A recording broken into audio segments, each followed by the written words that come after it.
नमस्कार दोस्तों, मैं जेपी डांडिया आप सभी का आपके अपने YouTube channel dandiya electrical study पर एक बार फिर से स्वागत करता हूं। दोस्तों, आज के इस वीडियो में देखेंगे कि तुल्यकालिक मोटर को किस प्रकार प्रचालित किया जा सकता है। मतलब कि इससे पिछले वीडियो में देखा कि तुल्यकालिक मोटर सेल्फ स्टार्ट नहीं होती है, तो उसको चालू कैसे करेंगे, किन विधियों के द्वारा उसका प्रचालन किया जा सकता है, उसको स्टार्ट किया जा सकता है। तो आज पढ़ेंगे उसको स्टार्ट करने की विधियाँ।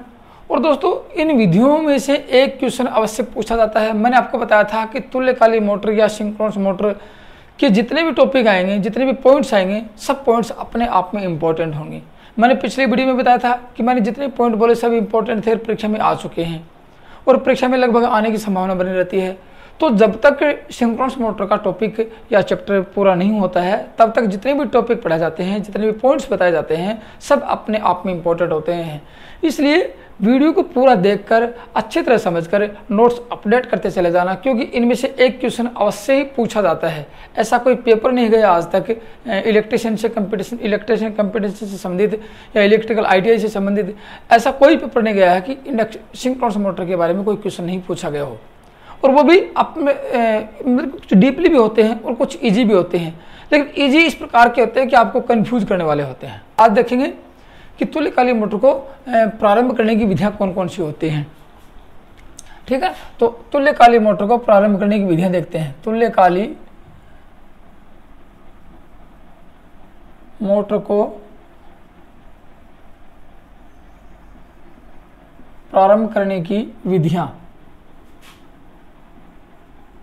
आप लोग पहले पढ़ चुके हो इससे पिछली वीडियो में कि सिंक्रोनस मोटर को स्टार्ट करते हैं तो सेल्फ स्टार्ट नहीं होती है। अब सेल्फ स्टार्ट नहीं होती है तो क्यों नहीं होती है? क्योंकि वहाँ अट्रैक्शन और रिपल्सन क्रिया लग जाती है। आपको ये पता है कि सिंक्रोनस मोटर का जो स्टेटर होता है उसमें 3 फेज की वाइंडिंग होती है, जिसके द्वारा घूर्णित चुंबकीय फ्लक्स स्थापित होता है। और सिंक्रोनस मोटर का जो रोटर होता है उसमें DC सप्लाई होती है, जिसके द्वारा मतलब कॉन्स्टेंट स्थिर स्वभाव का चुंबकीय फ्लक्स स्थापित होता है। और दोनों के रिपल्सन और जो अट्रैक्शन क्रिया लगती है उसके द्वारा मोटर सेल्फ स्टार्ट नहीं हो पाती है। तो किसी भी साधन से यदि मोटर को चला दिया जाए और उसको घूर्णित चुंबक जो क्षेत्र है, जिसको सिंक्रोनस स्पीड बोलते हैं, उसकी गति के लगभग ला दिया जाए या उसको घुमा दिया जाए, तो वह इंटरलॉकिंग हो जाती है और मोटर आराम से चलने लग जाती है। ठीक है, तो वो साधन चाहिए आपको, कौन सा? कि सिंक्रोनस मोटर के रोटर को सिंक्रोनस गति तक पहुँचाए, सिंक्रोनस मोटर के रोटर की गति को उसकी गति तक पहुंचाए, तो वह इंटरलॉकिंग हो जाती है और मोटर चल जाती है। इसलिए ये कह सकते हैं कि प्राइम मूवर के द्वारा मोटर को चलाया जा सकता है। तो वो प्राइम मूवर कौन कौन से साधन ले सकते हैं अपन, जिसके द्वारा सिंक्रोनस मोटर को चलाया जाता है? एक तो वो देखेंगे, और एक ये देखने वाले हैं क्या सिंक्रोनस मोटर को सेल्फ स्टार्ट किया जा सकता है, क्या बिना किसी प्राइम मूवर के साधन या बिना किसी प्राइम मूवर की सहायता से सिंक्रोनस मोटर को प्रचालित किया जा सकता है। आज ये भी देखने वाले हैं। तो इन विधियों में आपको क्या पढ़ेंगे? आज पढ़ेंगे सेल्फ स्टार्टिंग विधि पढ़ेंगे और उसको प्रचालित करने की विधियां पढ़ेंगे। दोनों विधियां देखेंगे। और दोस्तों, इन विधियों में से एक क्वेश्चन आप किसी पेपर को खोल के देखोगे तो अवश्य मिलेगा। और कुछ इस प्रकार से आपको नाम मिलेंगे, जैसे आप लोग देखोगे कि ये नाम सुना तो है लेकिन होता क्या है। तो सबके देखो चर्चा करते हैं। सबसे पहले विधि कौन सी देखते हैं? इसमें से सबसे पहले विधि देखते हैं पोनी मोटर द्वारा। क्या देखेंगे? पोनी मोटर द्वारा।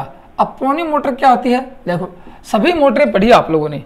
इंडक्शन मोटर पढ़ी, स्क्वायरल केज इंडक्शन मोटर पढ़ ली, सिंगल फेज इंडक्शन मोटर पढ़ लेंगे, और फिर आप लोग सिंक्रोनस मोटर पढ़ रहे हो, स्लिपिंग मोटर पढ़ ली, सब देखिए। तो पोनी मोटर कहाँ से आ गई? क्या कोई अलग मोटर है? नहीं, कोई अलग मोटर नहीं है, सिर्फ वही मोटरें हैं, बस उनका नाम रखा गया है। क्यों इसको पोनी मोटर कहते हैं, ये भी आपको देखना जरूरी है। तो सबसे पहले मैं आपको डायग्राम दिखा देता हूँ कि उसको सिंक्रोनस मोटर को कैसे चलाएंगे। और दोस्तों, एक चीज़ आपको बीच में बताऊंगा, जैसे आप लोग देखोगे कि इसमें स्लिप का मान कितना होता है। आप लोग जानते हो स्लिप क्या होती है, इंडक्शन मोटर का चैप्टर पढ़ लिया, वहाँ स्लिप मैंने आपको बताया था। आज भी उस स्लिप की चर्चा करेंगे बीच में। ठीक है, अब आप लोगों ने देखा था, जैसे मान लें कि आपको मैं ज़्यादा स्वरूप तो नहीं दिखाता हूँ, ये दिखा देता हूँ। देखो, आप लोगों ने देखा था ना कि ये माना कि एक आप लोगों ने क्या ले ली, एक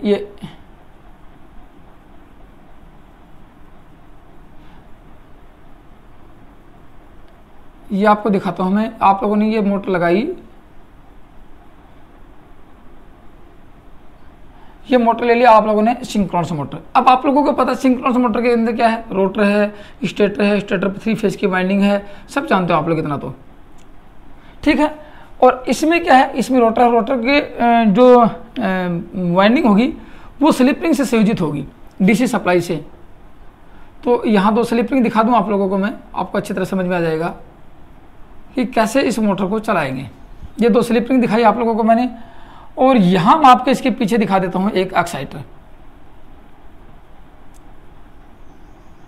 ये एक्साइटर दिखा देता हूँ यहाँ पे, ये आप लोगों का एक्साइटर क्या होगा, एक प्रकार का डीसी शंट या कंपाउंड जनरेटर होता है। आप लोग इतना जानते हो, डीसी शंट या कंपाउंड जनरेटर होता है जो डीसी सप्लाई देता है। किसको देगा, अब इतना आप लोग जानते हो कि स्टेटर को 3 फेज एसी सप्लाई दी जाती है और रोटर को डीसी सप्लाई दी जाती है। रोटर को डीसी सप्लाई कौन देगा, ये एक्साइटर देगा। ये क्या है, एक प्रकार का डीसी शंट या कंपाउंड जनरेटर होता है, याद रखना बस। ये और इसके अंदर जो रोटर है आप लोग जानते हो, इसके अंदर जो रोटर की वाइंडिंग है उसको कहाँ, जैसे कि मान लीजिए मैं आपको रोटर दिखा देता हूँ इसके अंदर का। मान लीजिए कि ये आपका रोटर है और ये स्टेटर पे वाइंडिंग है, ये आपकी रोटर पे वाइंडिंग है। ये क्या करेगा, ये स्थिर चुंबकीय फ्लक्स स्थापित करेगा ये वाइंडिंग। और इस वाइंडिंग के संयोजन कहाँ है आप लोग इतना जानते हो, इस वाइंडिंग के संयोजन आप दिखाता हूँ, ये इस वाइंडिंग के संयोजन यहाँ होते हैं। और यहाँ जो वाइंडिंग होती है, यहाँ पे जो स्टेटर में वाइंडिंग होती है, स्टेटर है ये 3 फेज की वाइंडिंग होती है।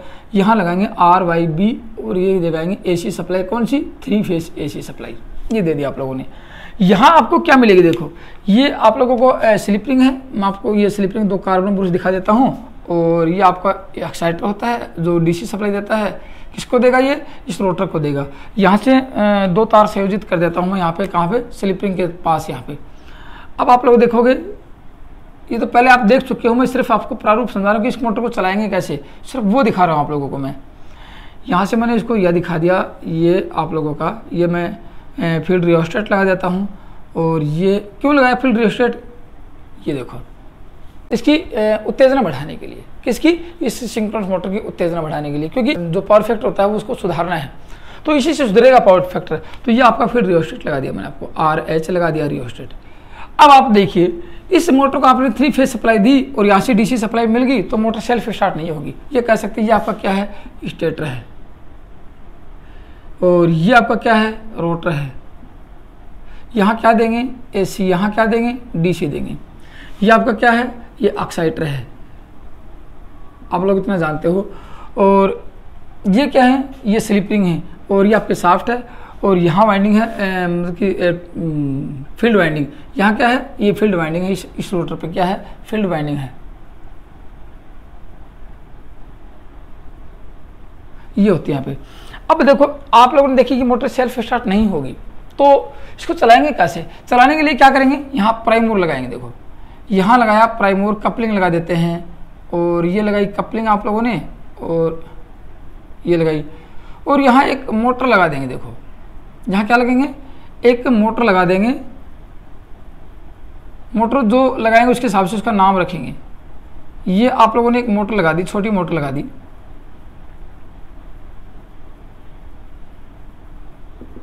ये मोटर लगाई आप लोगों ने। अब मोटर कैसे लगाई आप लोग दिखाते हो, ये आप लोगों ने लगाई 3 फेज मोटर, RYB लगा दे, और 3 फेज AC सप्लाई दे दी इसमें, ये आप लोगों ने ये लगाई मोटर आप लोगों। अब देखो यहाँ ये मोटर क्या करेगी, ये इस मोटर पे प्राइम मूवर का काम करेगी। तो ये मोटर, इसका नाम क्या लिखेंगे, इसको कहेंगे पोनी मोटर, इसको कहेंगे पोनी मोटर कहेंगे। काम क्या रहेगा इसका, ये प्राइम मूवर का कार्य करेगी, या क्या करेगी, प्राइम मूवर का कार्य करती है। मेरी बातें गौर से सुनते चले ना कि पोनी मोटर का कार्य क्या है। मैं सब बातें आपको लिखवा रहा हूँ, अपने आप में सारे मोस्ट इंपॉर्टेंट पॉइंट ही हैं। अब बात है, देखो ये एक चीज देखो, ये क्या है, ये कपलिंग आपके दोस्तों। कपलिंग क्या होती है, 2 मशीनों को यांत्रिक रूप से जोड़ने के लिए कपलिंग का प्रयोग करते हैं। ये क्या है, ये आपकी कपलिंग है। यहाँ तक आप इसको डायग्राम को समझ गए। अब मेरी जो इसकी कार्य प्रणाली वो समझे। देखो आप लोगों ने 3 फेज सप्लाई दी, घूर्णित चुंबकीय फ्लक्स स्थापित हुआ। यहाँ आप लोगों ने DC सप्लाई मिल गई एक्साइटर के द्वारा, इसको स्विच ऑन किया तो यहाँ DC, इसका चुंबकीय फ्लक्स स्थिर होगा, इसको घूमने वाला होगा, और ये मोटर अट्रैक्शन और रिपल्सन के कारण सेल्फ स्टार्ट नहीं होगी। उसी समय क्या करेंगे, यहाँ एक पोल, देखो यहाँ मैं एक स्विच लगा देता हूँ, ये स्विच लगा दिया मैंने यहाँ पे। तो यह क्या करेंगे, अब इस स्विच को ऑफ रखेंगे, मोटर को आप लोगों ने 3 फेज से सप्लाई दी, इस स्विच को ऑफ रखेंगे और इसको चलाएंगे। अब देखो इसकी विशेषता देखो, ये है क्या, पोनी मोटर, इसको कहेंगे पोनी मोटर। कौन सी को, पोनी मोटर। पोनी मोटर क्या है, एक 3 फेज गिलहरी पिंजरा प्रेरण मोटर होती है, प्रेरण मोटर होती है। एक तो याद रखना, कोई अलग से नहीं है, सिर्फ ओनली 3 फेज इंडक्शन मोटर है। तो एक तो बात ये स्पष्ट होगी कि पोनी मोटर क्या है, एक इंडक्शन मोटर होती है। कौन सी, 3 फेज की इंडक्शन मोटर होती है। अब देखो मान लीजिए कि ये मोटर आपकी, सपोज करना आप, बहुत अच्छी बात निकलेगी यहाँ पे कि ये मोटर माना कि 2 पोल की है, आप सपोज करना ये क्या है, 2 पोल की संख्या 2, यहाँ पे पोल की संख्या 2, और फ्रीक्वेंसी कितनी की इसके ऊपर, फ्रीक्वेंसी आप लोग जानते हो 50 हर्ट्ज फ्रीक्वेंसी जाती है यहाँ पे। तो इस मोटर की एनएस क्या होगी, अब एनएस का आप जानते हो, एनएस बराबर एफ इंटू 120 और अपॉन पी होता है। तो क्या होगा देखो यहाँ पे एनएस का मान 50 इंटू 120 और ये 2 बराबर आ गए 3000 आरपीएम। तो इसमें एनएस क्या रहेगी, जो एनएस इसको घूमने की गति रहेगी, उसके चुंबकीय फ्लक्स की उसकी गति क्या रहेगी, उसकी 3000 आरपीएम रहेगी दोस्तों। अब इसको भी 3000 आरपीएम भी घुमाएंगे, गौर से सुनना मेरी बात। इस पोनी मोटर की गति कितनी होनी चाहिए, 3000 आरपीएम होनी चाहिए। गौर से सुनना मेरी बात, ये 3000 आरपीएम होनी चाहिए। तो इसको यदि 3000 इसके 2 पोल के करेंगे, इसमें माने कि 2 पोल ले लिया आप लोगों ने, पोल कितने लिए 2, वही 50 हर्ट्ज फ्रीक्वेंसी होगी। अब आप लोग इतना जानते हो कि यहाँ आरपीएम क्या होगी, इसकी एनएस क्या होगी, एनएस 3000 आरपीएम होगी। लेकिन एक याद रखना, इंडक्शन मोटर कभी भी सिंक्रोनस गति पर नहीं चलती है। ये क्या है, इंडक्शन मोटर, ये क्या है, सिंक्रोनस मोटर है। इंडक्शन मोटर सिंक्रोनस गति पर नहीं चलती है तो उसे कुछ कम गति पर मिलेगी। तो यहाँ 2 तथ्य निकलते हैं, छोटी मशीनें जो होंगी उनमें इनमें पोलों की संख्या बराबर रखेंगे। क्या रखेंगे, आप लिख लो यहाँ पे कि पोनी मोटर के पोल्स की संख्या, पोल्स किसमें, स्टेटर के पोल्स के, लिख देता हूँ यहाँ पे। आप कहोगे सर आप पोल तो इसमें भी होते हैं, क्योंकि रोटर में पोल हैं, स्टेटर के पोल्स, उनकी पोलों की संख्या, पोल्स की संख्या सिंक्रोनस तुल्यकालिक मोटर, सिंक्रोनस मोटर के स्टेटर के पोल के बराबर होती है। एक तो ये आती है बराबर होती है, लेकिन ये तो दोस्तों कब नॉर्मल टाइप से चलाते हैं, छोटी छोटी मोटर चलाते हैं तब होते हैं। लेकिन इंडस्ट्रीज में जहाँ पे आप लोग देखोगे कि कुछ यहाँ यांत्रिक लोड भी लेना पड़ जाए, और यहाँ आप लोग देखोगे कि कुछ परफेक्ट उदाहरण पड़ जाए, कुछ भारी मोटरें होती हैं, कुछ क्षमता में अधिक होती हैं, तो वहाँ जैसे पोनी मोटर से चलाएंगे, याद रखना, जैसे इसको पोनी मोटर से चलाएंगे किसको, इस इंडक्शन मोटर, तो यहाँ पोल्स की संख्या 1 जोड़ा कम होगी। तो ये भी लिख सकते हैं कि पोनी मोटर में ये तो छोटी जो होगी वहाँ पे लेते हैं, जहाँ यांत्रिक लोड नहीं लेंगे वहाँ की बात आती है। लेकिन जहाँ यांत्रिक लोड की बात आती है, यांत्रिक लोड लेंगे वहाँ पे क्या करेंगे, पोनी मोटर में पोल क्या करेंगे, पोनी मोटर में पोल की संख्या, इसमें पोल की संख्या सिंक्रोनस मोटर के पोल से 1 जोड़ा कम रखी जाती है, 1 जोड़ा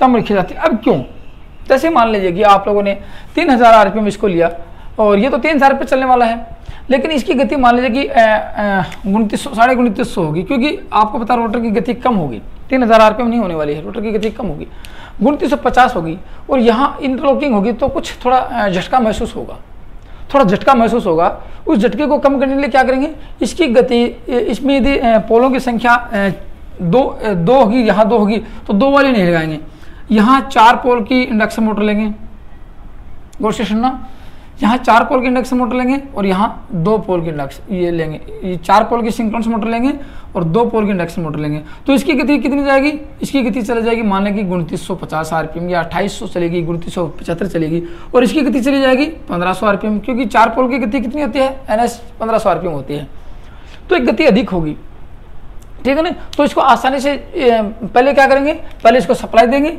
पहले सप्लाई देंगे, फिर इसको चलाएंगे, ये इसको चलाएगी, जो इसकी गति इसके बराबर हो जाती है तो यहाँ पे इसको ऑन कर देते हैं। किसको?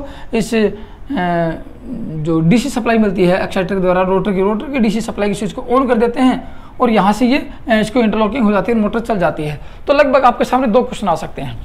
एक तो यहाँ तक सा है कि पोनी मोटर में पोलों की संख्या कितनी होती है, तो आप लोग समझ गए होंगे पोनी मोटर में पोलों की संख्या सिंक्रोनस मोटर के पोलों के बराबर होती है, एक तो याद रखना। लेकिन यदि दोनों बात आगे एक जोड़ा कम होती है और सिंक्रोनस मोटर की गति के बराबर होती है तो दोनों ऑप्शन साथ आते हैं आपके सामने। या तो कहेंगे ए ऑप्शन में पोनी मोटर में पोलों की संख्या सिंक्रोनस मोटर के बराबर होती है, बी ऑप्शन में एक जोड़ा कम होती है, फिर सी ऑप्शन में ए व बी दोनों आएंगे आपके सामने, तो ए व बी दोनों करना है और अलग अलग आते हैं तो पोलों की संख्या बराबर करनी पड़ेगी आप लोगों को। याद रखना, पोलों की संख्या बराबर ही करनी पड़ेगी आप लोगों को, पहला ऑप्शन सही माना जाएगा आप लोगों का, ठीक है ना। याद रखना, मैंने आपको दोनों तथ्य बताए, ये पहला ऑप्शन सही माना जाएगा, इसको बाद में लिखेंगे। एक जोड़ा जो कम लिखी जाएगी उसमें क्यों लिखी जाएगी, क्योंकि जो लोड पे यांत्रिक लोड पे मोटर चलती है उसका एक जोड़ा कम होती है, क्योंकि उसमें गति के मान कम होता है ना, और इसलिए पहला ऑप्शन आपका ये सही है। दोनों ऑप्शन साथ आते हैं तो दोनों ऑप्शन साथ मिलेंगे आपको, और दोनों ऑप्शन साथ आगे दोनों ऑप्शन साथ नहीं दिए तो पहला ऑप्शन सही माना जाएगा आप लोगों का। एक तो बात आती है आगे समझ में। तो पोनी मोटर ने क्या किया, पोनी मोटर ने इस मोटर को चलाया और इसकी गति इसके लगभग बराबर हो जाती है, तो इस ICDP स्विच को ऑन कर देते हैं और रोटर को डीसी सप्लाई मिल जाती है और मोटर में इंटरलॉकिंग हो जाती है और मोटर आराम से चल जाती है। तो उसको पोनी मोटर क्यों कहते हैं? पहली बात आती है पोनी मोटर, वह प्रेरण मोटर जो सिंक्रोनस मोटर को प्रचालित करती है, वह प्रेरण छोटी मोटर जो सिंक्रोनस मोटर को प्रचालित करती है उसको पोनी मोटर कहते हैं। तो दोस्तों अब एक बात और आपके सामने निकल के आती है। देखो, मैं आपको दूसरी विधि पढ़ाने वाला हूँ, दूसरी विधि बताऊंगा कि पोनी मोटर के बिना और किसे चला सकते हैं, उसको कहते हैं डीसी मोटर के द्वारा। चलो मैं यहाँ पहले नाम लिख देता हूँ, फिर उस तथ्य की बात करते हैं आप लोगों के सामने। यहाँ क्या लिखने वाले हैं कि पोनी मोटर के बिना और इसको तुल्यकालीन मोटर को कैसे चला सकते हैं, उसको लिखेंगे डीसी मोटर के द्वारा। डीसी मोटर के द्वारा इसको चला सकते हैं। क्यों पोनी मोटर के बिना डीसी मोटर? क्योंकि डीसी मोटर का स्पीड कंट्रोल करना आसान होता है। सबसे पहली बात है डीसी मोटर का स्पीड कंट्रोल करना आसान होता है। मान लीजिए कि आपके सामने 3000 RPM की एक आप लोगों ने ये आपने सिंक्रोनस मोटर ले ली, तो उसको चलाने के लिए या तो आपको एक इंडक्शन मोटर की आवश्यकता होगी या फिर एक डीसी मोटर भी ले सकते हैं। डीसी मोटर लेंगे तो डीसी मोटर की गति आप 3000 से 4000, 5000, 6000, 8000, 9000, 10000 तक कर सकते हो, या फिर 3000 से 2000 भी कर सकते हो, 1500 RPM भी कर सकते हैं। क्योंकि आप लोगों को पता है कि डीसी मोटर का स्पीड कंट्रोल करना आसान होता है। स्पीड कंट्रोल कैसे कर सकते हैं आप लोग इतना पढ़ चुके हैं, मैं आपको बता दूंगा, फिर भी कोई बात नहीं कि डीसी मोटर का स्पीड कंट्रोल कैसे करेंगे, ठीक है ना। डीसी मोटर में शंट मोटर ले सकते हैं, डीसी मोटर में कंपाउंड मोटर ले सकते हैं। तो यहाँ क्या लगा सकते हैं, यहाँ पे अब दूसरी मोटर लगाएंगे, यहाँ पे ये लगाएंगे डीसी, ठीक है ना। दूसरी क्या लगा सकते हैं, डीसी मोटर लगा सकते हैं, यहाँ पे डीसी मोटर लगा सकते हैं। अब डीसी मोटर क्या होगी, ये होगी आपको डीसी मोटर। कौन सी होगी, या तो शंट हो सकती है या कंपाउंड हो सकती है, दोनों मोटरें हो सकती हैं। सिंक्रोनस मोटर को डीसी मोटर की सहायता से प्रचालित किया जा सकता है। डीसी मोटर में डीसी शंट या कंपाउंड मोटर प्रयोग की जाती है। अब देखो क्या होगा, डीसी मोटर प्रयोग करने का उद्देश्य क्या रहा। ये कह सकते हैं कि डीसी मोटर का प्रयोग करने का उद्देश्य कि इस पोनी मोटर जो सिंक्रोनस मोटर की गति 3000 RPM, पोनी मोटर से तो गति 3000 नहीं कर सकते, और पोनी मोटर में पोलों की संख्या कम कर देंगे तो गति अधिक चली जाएगी, और यदि पोनी मोटर में एक जोड़ा कम कर देंगे तो गति अधिक चली जाएगी, और यदि जोड़ा पोलों की संख्या बराबर कर देंगे तो कुछ कम हो जाएगी। एग्जैक्ट गति नहीं कर सकते, लेकिन डीसी मोटर से इसकी गति आसानी से कंट्रोल मैच करवा सकते हैं। टेकोमीटर ले लेंगे, यहाँ टेकोमीटर लगाएंगे, इसकी 3000 RPM चलेगी, इसकी 3000 कर देंगे। कैसे करेंगे आप लोगों को पता है, माना कि इसकी गति कंट्रोल कैसे करेंगे। आपको पता है कि डीसी मोटर की गति कंट्रोल करने का आपके सामने दो आता है। एक तो N बराबर होता है EB/φ। डीसी मोटर की गति EB के समानुपाती होती है, बैक EMF के समानुपाती होती है, और डीसी मोटर की गति φ फ्लक्स के विलोमानुपाती होती है। ये आप लोग अच्छी तरह जान चुके और पढ़ चुके हो, और मोस्ट इंपोर्टेंट पॉइंट भी आता है। तो इसको कंट्रोल कैसे करेंगे, EB को कंट्रोल करने के लिए आर्मेचर के श्रेणी क्रमीय रिहोस्टेट लगाते हैं, तो आर्मेचर कंट्रोल विधि होगी। और दूसरा आता है कि फील्ड के श्रेणी क्रमीय रिहोस्टेट लगाते हैं, तो फील्ड कंट्रोल विधि आ गई। फील्ड की श्रेणी क्रमीय रिहोस्टेट लगाएंगे तो क्या होगा कि मोटर की गति सामान्य से अधिक चली जाएगी, क्योंकि वहाँ फ्लक्स का मान कम होगा। मोटर की गति सामान्य से अधिक चली जाएगी। माना कि डीसी मोटर की ऑलरेडी गति 2000 आरपीएम है और अपन को 3000 आरपीएम चाहिए, तो फील्ड के रियोस्टेट को कंट्रोल कर लेंगे और मोटर की गति 3000 कर लेंगे। अब मान लीजिए कि मोटर की गति ऑलरेडी आप लोग पास 3000 आरपीएम उसको कम करना है या 4000 आरपीएम उसको कम करना है, तो सामान्य से कम गति लेने के लिए आपको पता आर्मेचर को कंट्रोल कर लेंगे तो 3000 आरपीएम कर सकते हैं। इसलिए कह सकते हैं इस मोटर को, कौन सी को, तुल्यकालिक मोटर या सिंक्रोनस मोटर को प्रचालित करने के लिए डीसी मोटर का प्रयोग किया जा सकता है। डीसी मोटर में शंट या कंपाउंड मोटर हो सकती है, क्योंकि डीसी मोटर का स्पीड कंट्रोल करना एसी मोटर से आसान होता है। अब देखो क्या करेंगे, सबसे पहले मेरी बातें लिखते चले जाना कि एसी इस सिंक्रोनस मोटर को 3 फेज सप्लाई से संयोजित करेंगे और फील्ड रियोस्टेट जो आप लोगों को डीसी सप्लाई देता है उसको ऑफ रखेंगे। ठीक है, यहाँ से डीसी मोटर को प्रचालित करेंगे, इसकी गति इसके बराबर करवा देंगे। ठीक है, जब इसकी गति इसके बराबर हो जाती है, इस स्विच को ऑन कर देते हैं और इस मोटर को बंद कर देते हैं। इस मोटर को बंद करते ही क्या होगी, ये मोटर में इंटरलॉकिंग हो जाएगी और मोटर आराम से चल जाएगी। ठीक है, तो इससे क्या होगा कि मोटर सिंक्रोनस गति पर चलती रहेगी। अब दो बातें, एक चीज़ वो आपको बताता हूँ, एक चीज़ आपका तथ्य सामने आया है और मोस्ट इंपॉर्टेंट पॉइंट है। देखो यहाँ आपके सामने 2 गतियाँ मिलेंगी दोस्तों, गौर से सुनो मेरी बात। यहाँ आपको 2 गतियाँ मिलेंगी, कौन कौन सी मिलेगी? ये गति आप लोगों की जो चुंबकीय फ्लक्स घुमा उसको कहते हैं NS, और यहाँ जो रोटर की गति होगी उसको कहते हैं NR। 2 गतियाँ हैं। तो इस इंडक्शन मोटर में क्या था कि इंडक्शन मोटर की बात करें, पहले इंडक्शन मोटर का आपको तुलना करेगी। इंडक्शन मोटर की NS तुल्यकालिक गति का मान NR से अधिक था, ये भी था, या फिर ये कह सकते हैं कि NR का मान इस NS से कम होता है। एक ही बात है, दोनों तथ्य एक ही हैं। आप उलझन में मत पड़ जाना कि सर दोनों अलग अलग कैसे हैं। ठीक है, ये एक ही है। ये मतलब कि तुल्यकालिक गति का मान रोटर गति से अधिक था, किसमें? इंडक्शन मोटर की बात करते हैं यहाँ पे। लेकिन जब इसमें बात की जाए, आपको पता है कि तुल्यकालिक गति पर ही चलती है, तो कह सकते हैं NS बराबर NR होता है। ये कहाँ होता है? ये तुल्यकालिक मोटर में होता है और ये इंडक्शन मोटर में होता है। इंडक्शन मोटर की रोटर गति का मान तुल्यकालिक गति से कम होता है, लेकिन यहाँ बराबर होता है। अब आप लोग इतना देख लिया और आप लोग यहाँ भी समझ लिया है, तो एक बात आपके सामने निकल के आने वाली है। क्या इंडक्शन मोटर की स्लिप और तुल्यकालिक मोटर की स्लिप बराबर होती है? एक तो बात आती है। क्या फिर ये कह सकते हैं क्या तुल्यकालिक मोटर में स्लिप का मान होता है? देखो स्लिप क्या होती है, NS माइनस NR को ही स्लिप कहते हैं। यदि इसको परसेंटेज में निकाल लेंगे तो मतलब इसको मल्टीप्लाई कर देंगे 100 से, वो फॉर्मूला दिखा देंगे आपको NS का फॉर्मूला। लेकिन आप और NS का फॉर्मूला, इसमें आप स्लिप का फॉर्मूला आप जानते हो? नहीं जानते तो मेरे को कमेंट से लिख के बताना, क्योंकि मैं पहले ऑलरेडी पढ़ा चुका हूँ। ठीक है, तो ये तो थी बात इसकी भी कि इस स्लिप का मान नहीं होता है, क्योंकि जब दोनों में अंतर होता है तो ही स्लिप होती है। तो आपसे पूछा जाए, गौर से सुना, क्या तुल्यकालिक मोटर में स्लिप 1% कर दी जाए, स्लिप का मान, स्लिप कैसे दर्शाते हैं, 1% कर दी जाए तो क्या होगा? गौर से सुना मेरी बात। तुल्यकालिक मोटर में स्लिप 1% कर दी जाए तो क्या होगा? मोटर नहीं चल पाएगी। आपको पता कि ये मोटर तुल्यकालिक गति पर ही चलती है, इससे कम गति सहन करने वाली नहीं होती है। सिंक्रोनस स्पीड पर ही चलती है, इससे कम गति पर सहन करने वाला नहीं होता है। जबकि यहाँ इंडक्शन मोटर में यदि स्लिप का मान 0 कर दिया जाए, S का मान 0 कर दिया जाए, तो वह मोटर बंद हो जाएगी। वो मोटर बंद हो जाएगी, यहाँ स्लिप का मान 0 होता है। किस मोटर में? इस मोटर में स्लिप बराबर 0 होती है।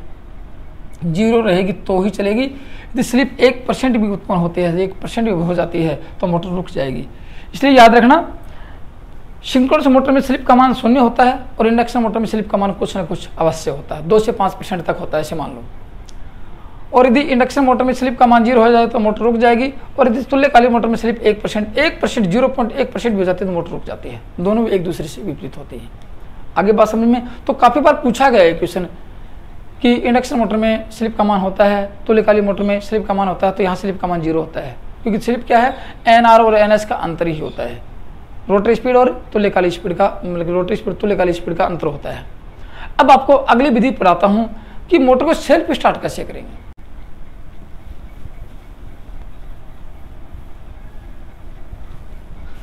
अब अगले क्या देखेंगे कि देखो, वैसे देखा जाए तो आपकी निम्मी की बुक्स देखी जाए ना, तो वहाँ आपको 3 विधियाँ मिलेंगी। आपको निम्मी की बुक्स में 3 ही विधियाँ हैं। पहली विधि आपको दिखाता हूँ, देखो क्या थी, पोनी मोटर के द्वारा। पहली विधि है पोनी मोटर के द्वारा, दूसरी विधि डंपर वाइंडिंग के द्वारा,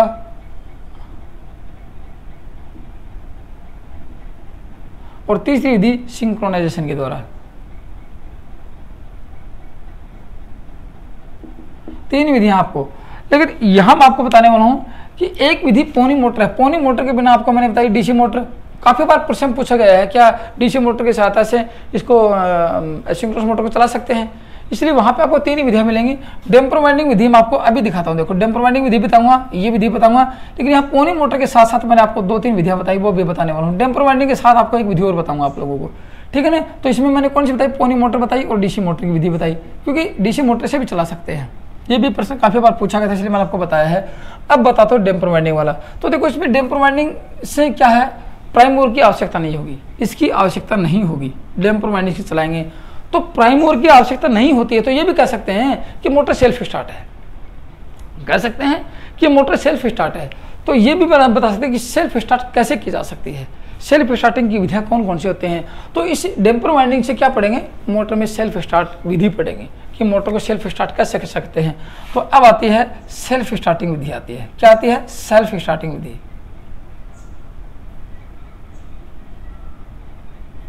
सेल्फ स्टार्टिंग मेथड, क्योंकि आपकी बुक्स में 3 विधियाँ हैं कि यहाँ 3 ही मोस्ट इंपॉर्टेंट प्रयोग की जाती हैं, लगभग 3 ही विधि प्रयोग करते हैं। ये विधियाँ एडिशनल विधियाँ हैं जिसके द्वारा आप काम में ले सकते हो, एग्जाम में प्रश्न पूछे भी जाते हैं इनके बारे में। अब देखो मैं इसके बारे में बताता हूँ कि इसके सेल्फ स्टार्टिंग विधि में सबसे पहले विधि कौन सी लेंगे, डैम्पर वाइंडिंग लेंगे। क्या लेंगे, डैम्पर वाइंडिंग। अब होती क्या है उसके बारे में चर्चा करेंगे पहले, फिर आपको समझ में आएगी। क्या लेंगे, डैम्पर वाइंडिंग विधि लेंगे। यहाँ पे डैम्पर वाइंडिंग से इस मोटर को चालू किया जा सकता है। अब देखो याद रखना, डैम्पर वाइंडिंग से चालू करेंगे तो यहाँ प्राइम मूवर की आवश्यकता नहीं होगी। डैम्पर वाइंडिंग विधि से चालू करने के लिए प्राइम मूवर की आवश्यकता नहीं होती, मोटर अपने आप ही चालू हो जाती है और अपने आप ही सेल्फ स्टार्ट हो जाती है और तुल्यकालिक गति पर चलने लग जाती है। अब कैसे, जैसे कि आप लोग जानते हो कि ये आप लोगों का जैसे रोटर लिया, इसमें कौन सा रोटर है, देखो आप लोगों को पता है इसमें 2 रोटर है। तो सेलिएंट पोल टाइप रोटर है, आप लोगों को मैंने बताया था कि जो अल्टरनेटर में रोटर होंगे वही होंगे। सेलिएंट पोल टाइप रोटर कैसा था, जिसका व्यास अधिक होता है और लंबाई कम होती है, जो कम गति पर चला जाते हैं, ठीक है। अब सेलिएंट पोल टाइप रोटर मान ला कि ये मैं ले लेता हूँ सेलिएंट पोल टाइप रोटर, ये मैं आपको दिखा देता हूँ। ये माना कि सेलिएंट पोल टाइप रोटर ले लिया,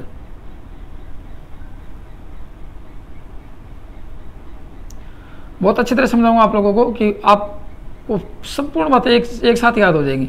माना कि मैंने 2 पोल का सेलिएंट पोल टाइप रोटर, 4 पोल का दिखा दूंगा, 2 पोल का कोई बात नहीं है, क्योंकि सेलिएंट पोल टाइप पे पोलों की संख्या 6 से 40 तक होती है और सिलेंड्रिकल पोल टाइप पर 2 से 4 तक होती है। तो मैं दिखा देता हूँ, लगभग सेलिएंट पोल टाइप का रोटर ही डैम्पर वाइंडिंग में प्रयोग किया जाता है। देखो आप लोगों ने इंडक्शन मोटर का रोटर कैसा देखा था, याद होगा आप लोगों को, ध्यान होगा तो कि ऐसा था, ये गोल था, ऐसे कैसा था, गोल रोटर था ऐसे। और इस रोटर पे क्या था, इस रोटर की बाहर की परिधि पर, इस रोटर के बाहर की परिधि पर स्लॉट कटे थे ऐसे, ये स्लॉट काटे गए थे ऐसे, ठीक है। ये स्लॉट काटे थे, इन स्लॉटों में कॉपर या एल्युमिनियम की छड़ रखी गई थी, याद होगा आप लोगों को मैंने बताया था। ये छड़ डाल दी गई थी, ऐसा गोल स्लॉट था, वैसे ऐसे गोल होता है, दोनों साइड लंबा होता है, यहाँ आर पार होल कर देंगे और एक कॉपर या एल्युमिनियम की छड़ डाल देंगे। यहाँ पे कॉपर या एल्युमिनियम की छड़ डाल दी और दोनों साइड से इसको शॉर्ट कर दिया गया था, ऐसे इसको शॉर्ट किया था, याद होगा आप लोगों को, ये शॉर्ट किया था यहाँ पे। तो ये वाइंडिंग क्या बन गई थी, ये पूरी वाइंडिंग रोटर की वाइंडिंग बन गई थी और घूर्णी चुंबक के फ्लक्स में इसको रखा था तो रोटर मोटर घूम गई थी। तो सेम टू सेम यही कंडीशन यहाँ अपनाई जाती है। कैसी कंडीशन, सेम टू सेम। और मैंने आपको तब भी बताया था इस वाइंडिंग को डैम्पर वाइंडिंग के नाम से जानते हैं, इस वाइंडिंग को डैम्पर वाइंडिंग के नाम से भी जाना जाता है। जब मैंने इंडक्शन मोटर पढ़ाई थी तो यहाँ क्या करेंगे, सेलिएंट पोल टाइप का रोटर, ये क्या है, ये पोल शू है, पोल शू है, ये पोल का अग्रभाग है वो अग्रभाग। यहाँ से देखो ये इसके अंदर पोल रखा जाएगा, वो अग्रभाग ये है। यहाँ इसकी वाइंडिंग होती है, आपने सिंक्रोनस मोटर का मेरा पिछले वीडियो देखा होगा, तो यहाँ इसके ऊपर वाइंडिंग होती है। यहाँ डीसी देते हैं, प्लस माइनस डीसी देते हैं यहाँ पे डीसी, और यहाँ इसमें एसी देते हैं। तो ये क्या होगा, इसके अग्रभाग में पोल शू पर क्या करेंगे, होल निकालेंगे, रोटर के आर पार होल निकालेंगे। मैंने इसका फ्रंट भाग दिखाई, रोटर के आर पार होल निकालेंगे। इसमें क्या करेंगे, कॉपर की छड़ रखेंगे, याद रखना, कॉपर की छड़ डाल देंगे होल में, ये क्या हो जाएंगे आपके स्लॉट हो जाएंगे, और कॉपर की छड़ डाल देंगे। अब इनके छड़ों को शॉर्ट कर देंगे, ये शॉर्ट कर दिया तो 2 पोल का होगा तो 2 पोल में भी यही होगा, फिर उनको पूरी को शॉर्ट कर देंगे। 4 पोल का होगा तो 4 पोल में भी यही होगा।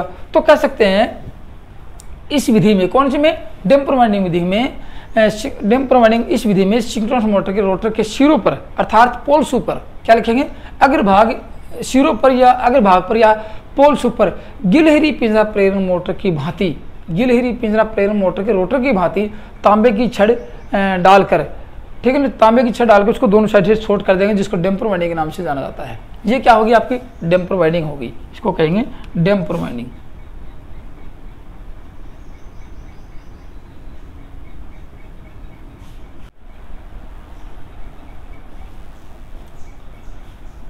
ठीक है, ये आपके देखो ये अब देखो कि इसमें क्या करें, ये कैसा रोटर लेंगे आपको याद रखना, ये रोटर लगभग सेलिएंट पोल टाइप का रोटर होता है, लिख लेना। ये डैम्पर वाइंडिंग में प्रयोग किए जाने वाला रोटर लगभग सेलिएंट पोल टाइप का रोटर होता है। अब आप लोग इतना जानते हो कि ये रोटर कहाँ रखते हैं, देखो ये रोटर रखते हैं इस पे रखते हैं रोटर। ये कहाँ रखेंगे, इस स्टेटर में रखेंगे। स्टेटर गोल होता है, स्टेटर में क्या होता है 3 फेज की वाइंडिंग होती है। स्टेटर में 3 फेज की वाइंडिंग ऐसी होती है, आपको दिखाता हूँ। देखो मैं पूरी बातें बताऊँगा आपको, बीच में नहीं छोड़ूंगा आपको। यहाँ 3 फेज की वाइंडिंग होगी, कैसी होगी 3 फेज की वाइंडिंग होगी। यहाँ 3 फेज में लिख देता हूँ। यहाँ क्या होगा, घूमने वाला चुंबकीय फ्लक्स स्थापित होगा। यहाँ क्या होगा, घूमने वाला चुंबकीय फ्लक्स। और यहाँ क्या देंगे, आप लोगों को पता है, यहाँ डीसी देंगे, इसमें प्लस माइनस देंगे। लेकिन डीसी देने से पहले याद रखना, डीसी कहाँ से मिलेगी, एक्साइटर से मिलेगी। माना कि इस रोटर के अंदर की बात करो, ये रोटर अंदर सेम है, यही है, यहाँ एक्साइटर से डीसी मिलेगी। अब क्या करेंगे, पहले इस मोटर को 3 फेज सप्लाई देंगे, याद रखना, पहले इस मोटर को 3 फेज सप्लाई दी आप लोगों ने, तो क्या हुआ, ये मोटर इंडक्शन मोटर की भांति चलेगी। तो सेल्फ स्टार्टिंग विधि में डैम्पर वाइंडिंग की बात की जाए तो लिखा जाता है, इसमें कहा जाता है कि जब सिंक्रोनस मोटर के स्टेटर को 3 फेज सप्लाई से संयोजित किया जाता है तो यह मोटर इंडक्शन मोटर की भांति चालू होती है। बोलो इंडक्शन मोटर की भांति क्यों होगी, ये इसलिए होगी क्योंकि ये घूमने वाला चुंबकीय फ्लक्स जो घूम रहा है, स्टेटर का चुंबकीय फ्लक्स, ये इस डैम्पर वाइंडिंग को काटेगा, ये इस डैम्पर वाइंडिंग को काटेगा। लिखते जाना मेरी बात, घूमने वाला चुंबकीय फ्लक्स रोटर के डैम्पर वाइंडिंग को काटेगा, इसमें ईएमएफ उत्पन्न होगा। किसके नियमानुसार, फैराडे के नियमानुसार ईएमएफ उत्पन्न होगा, तो इसमें टार्क उत्पन्न होगा और ये मोटर घूमना शुरू कर देगी इस प्रकार से। लेकिन जैसे ये 2 पोल की मोटर है, कौन सी, ये मोटर 2 पोल के लिए, तो इसकी गति 2 पोल पे कितनी होगी, 3000 आरपीएम की 50 हर्ट्ज फ्रीक्वेंसी होती है। इसकी गति 3000 आरपीएम नहीं हो सकती, ये एनएस है, लेकिन एनआर कितनी हो सकती है, 2950 हो सकती है, 2800 हो सकती है, कम होगी। अब ये अपनी पूर्ण गति पर घूम जाती है, मोटर पूर्ण गति प्राप्त कर लेती है, उस समय इसका डीसी सप्लाई स्विच को ऑन कर दिया जाता है और रोटर में डीसी सप्लाई एक्साइटर के द्वारा मिल जाती है। तो क्या होगा, वहाँ पे इसकी गति क्या होगी, एनएस के आसपास होगी, तो इंटरलॉकिंग हो जाएगी, क्या होगी, मैग्नेटिक लॉकिंग हो जाएगी और मोटर अपनी सिंक्रोनस गति पकड़ लेगी। इसलिए कह सकते हैं इस मोटर में सबसे पहले 3 फेज सप्लाई से संयोजित करेंगे, मोटर 3 फेज इंडक्शन मोटर के भांति चलेगी, फिर डीसी सप्लाई ऑन कर देंगे इस स्विच के द्वारा, तो क्या होगा, ये मोटर तुल्यकालिक मोटर पर चलने लग जाएगी इंटरलॉकिंग होकर। ठीक है, ये तो थी बात। इसमें कब होगी कि जब इसकी गति इसके बराबर हो जाएगी, लगभग बराबर तो नहीं होने वाली है, कुछ कम रहेगी, क्योंकि आपको पता है कि इंडक्शन मोटर में, ये भी इंडक्शन मोटर बन गई एक प्रकार की, ये 2 इंडक्शन मोटर बन गई, तो कह सकते हैं ये इंडक्शन मोटर में एनएस का मान एनआर का मान एनएस से कम होता है। कौन सी में, स्क्वायरल केज इंडक्शन मोटर में होता है। लेकिन यहाँ तो नहीं है ना, यहाँ तो एनएस के बराबर चलेगी, तो यहाँ एनएस बराबर एनआर होता है, तो कुछ झटका लग सकता है 1%, लेकिन यहाँ पे इंटरलॉकिंग मैग्नेटिक लॉकिंग हो जाएगी, मोटर आराम से चल जाएगी। ये आपकी थी डैम्पर वाइंडिंग। दोस्तों डैम्पर वाइंडिंग को हिंदी में अवमंदन कुंडलन कहते हैं, मैंने आपको बताया था। डैम्पर वाइंडिंग को क्या कहेंगे, मैंने लिखा नहीं आपको, अवमंदन कुंडलन होता है, ये अवमंदन कुंडलन होता है। एक आपकी सेल्फ स्टार्टिंग की विधि ये होती है। तो पूछा जाए कि मोटर को सेल्फ स्टार्ट कैसे किया जा सकता है, इस सिंक्रोनस मोटर को, तो डैम्पर वाइंडिंग के द्वारा सेल्फ स्टार्ट किया जा सकता है। अब आप एक चीज़ और ध्यान देना, ध्यान देने वाली बात आ गई, जब एनआर का मान, माना कि इसकी गति कितनी है 3000 आरपीएम है और इसकी गति कितनी होगी, इसकी भी 3000 आरपीएम होगी, तो क्या दोनों में सापेक्ष गति है, नहीं है, काफ़ी बार पूछा गया है। तो डैम्पर वाइंडिंग में ईएमएफ, डैम्पर वाइंडिंग क्या काम करेगी, डैम्पर वाइंडिंग मोटर घूमने के बाद कोई कार्य नहीं करती है। तो डैम्पर वाइंडिंग कब कार्य करती है दोस्तों, एक चीज़ आपके सामने और आएगी, मैं आपको अगले वीडियो में दिखाऊंगा कि हंटिंग दोष क्या होता है। हंटिंग दोष होगा तो डैम्पर वाइंडिंग काम आएगी।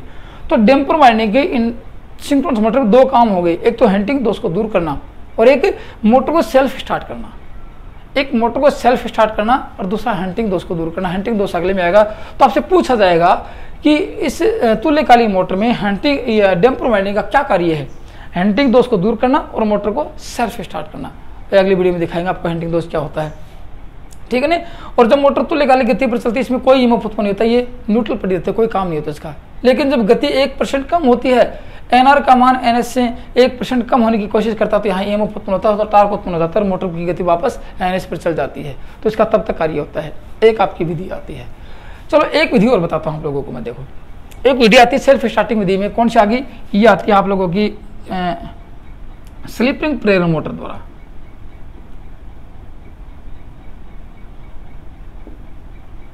स्लिप रिंग प्रेरण मोटर द्वारा एक ही आती है। अब इतना तो आप लोग जानते हो कि तुल्यकालिक मोटर के रोटर पर वाइंडिंग होती है, तो क्या स्लिप रिंग मोटर के रोटर पर वाइंडिंग नहीं होती है? वहाँ भी वाइंडिंग होती है, तो क्या उसको एक तुल्यकालिक मोटर की भांति चला सकते हैं? बिल्कुल चला सकते हैं, ठीक है ना, याद रखना बात, तुल्यकालिक मोटर की भांति चला सकते हैं, बिल्कुल चला सकते हैं। कैसे? देखो मैं आपको एक छोटा डायग्राम अलग दिखा देता हूँ उसका। जैसे आप लोग इतना जानते हो कि माना कि आप लोगों ने स्लिप रिंग मोटर ले ली, ये क्या ली? स्लिप रिंग मोटर ली। इसके कितनी स्लिप रिंग होते हैं? 3 स्लिप रिंग होते हैं। यहाँ पे 3 स्लिप रिंग का संयोजन कहाँ होता है? 3 फेज रियोस्टेट से होता है। याद रखना बात, कहाँ से होता है? 3 फेज रियोस्टेट से इसका संयोजन होता है। ऐसा संयोजन होता है ये 3 फेज रियोस्टेट इससे स्लिप रिंगों का, और इनका संयोजन इसके अंदर क्या है? रोटर। रोटर पे कितनी फेज? क्या 3 फेज की वाइंडिंग है और तीनों फेज से जुड़े होते हैं। यहाँ आप लोगों ने सप्लाई दी RYB, 3 फेज की सप्लाई दी आप लोगों ने। गौर से सुनना मेरी बात। अब यहाँ क्या करेंगे? एक चीज याद रखना, यहाँ एक्साइटर लगा देंगे बस, और कुछ नहीं करेंगे। स्लिप रिंग मोटर में एक नया चीज लगाएंगे, एक्साइटर लगा देंगे और वे तुल्यकालिक मोटर की भांति प्रयोग कर लेंगे। मेरे बात गौर से सुनना, कनेक्शन देखना मेरी बात आराम से सुन के। और ये लगा दिया रियोस्टेट और ये लगा दिया आप लोगों का स्विच। अब देखो क्या होगा, इस मोटर को 3 फेज सप्लाई देंगे। ये वाउंड रोटर है, इसके ऊपर वाइंडिंग है, 3 फेज की वाइंडिंग है। पहले स्विच को ऑफ रखेंगे, इसको लगा देंगे, तो क्या होगा? मोटर इंडक्शन मोटर की भांति चलेगी। कौन सी? स्लिप रिंग इंडक्शन मोटर की भांति मोटर प्रचालित होगी। जब मोटर अपनी पूर्ण गति प्राप्त कर लेगी तो यहाँ एक स्विच और लगाएंगे। गौर से सुनो मेरी बात, यहाँ एक स्विच और लगा देंगे। यहाँ मैं बात भूल गया था लगाना, यहाँ एक ये स्विच लगाएंगे।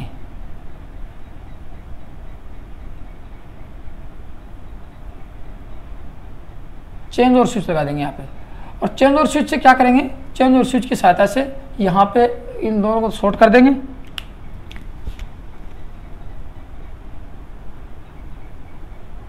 इन दोनों को, एक तो इसको डीसी सप्लाई देंगे और एक इसको डीसी सप्लाई देंगे, बस दोनों को डीसी सप्लाई देंगे। अब देखो क्या होगा इससे ये होगा कि मोटर का ये चेंज और स्विच है ना, इसको इधर लगा के रखेंगे। इसको पहले ये स्विच इधर वाला ऑन करेंगे, ये ऑन किया तो तीनों के तीनों रियोस्टेट इसके श्रेणी क्रम में लग गए। मोटर स्लिप रिंग मोटर की भांति चालू होगी। जब मोटर अपनी पूर्ण गति प्राप्त कर लेगी तो इस चेंज और स्विच के साथ इसको बदल देंगे। बदलते ये तो हट जाएगा और ये डीसी सप्लाई इस रोटर को मिल जाएगी, तो मोटर तुल्यकालिक मोटर की भांति चालू हो जाएगी।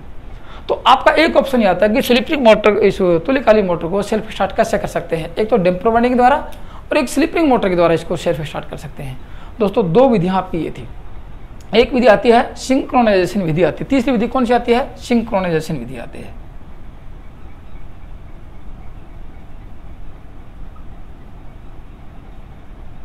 सिंक्रोनाइजेशन के द्वारा, और ये ऑलरेडी मैं आपको बता चुका हूं कैसे। जैसे 2 अल्टरनेटर पैरेलल में चल रहे हैं, छोटा सा मैं डायग्राम में दिखाऊं आप लोगों को। जैसे देखो एक अल्टरनेटर आपका ये चल रहा है पहले से ही।